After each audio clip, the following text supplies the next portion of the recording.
કઈ પૂછો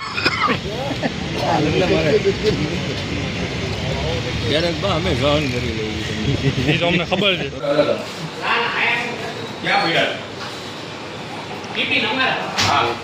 છે. કોર્પોરેશનની અંદર એક મેલ આવેલો જેની અંદર કોર્પોરેશનના પાર્કિંગ અને બિલ્ડિંગમાં કોઈ જગ્યાએ બોમ્બ મૂકવામાં આવેલો છે એવા એની અંદર માહિતી હતી અને એ માહિતીને આધારે અમે લોકોએ તાત્કાલિક સુરક્ષાના પગલાં લેવા માટે થઈ પોલીસની ટીમને બોમ્બ સ્ક્વોડ ડોગ સ્ક્વોડ વગેરેની જાણ કરી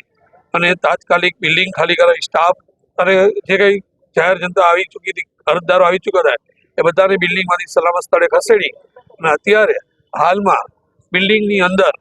એ સુરક્ષા ચેકિંગ ચાલુ છે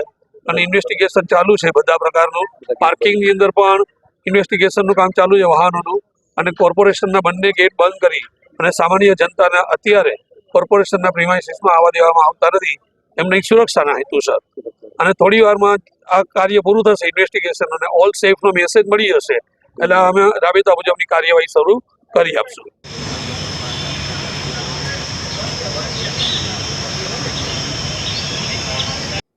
આજે જામનગર મહાનગરપાલિકાને ઈમેલ દ્વારા ધમકીભર્યો ઈમેલ આવ્યો હતો. તાત્કાલિક જ પોલીસ તંત્રને જાણ કરતાં પોલીસ તંત્ર તેમજ બોમ્બ સ્ક્વોડ તેમજ ડોગ સ્ક્વોડ તુરંત જ હાજર થઈ અને ઓફિસના જે પણ સ્ટાફગણ હતો સૌને બહાર કાઢી તેમજ બારે જે કોઈ પણ આવ્યા હતા નાગરિકો એમની પણ સુરક્ષા માટે સૌને સાવચેત રૂપે બહાર કાઢી સઘન તપાસ કર્યું. 2 કલાકની જહેમત બાદ સતત ચેકિંગ કર્યું. ચેકિંગમાં કોઈ જાતની પણ ચિંતા નથી અને કંઈ પણ ભયજનક નથી. તો એ બધું ચેકિંગ કર્યા બાદ સરે સ્ટાફો સૌના કામે લાગી ગયા છે અને સરે પોતાના અને પોલીસ સ્ટાફ તેમજ બોમ્બ સ્ક્વોડ સ્ટાફ અને ડોગ સ્ક્વોડ જે છે એ સરેનો હું ખૂબ ખૂબ આભાર માનું છું કે તાત્કાલિક તેઓએ પગલાં લઈ અને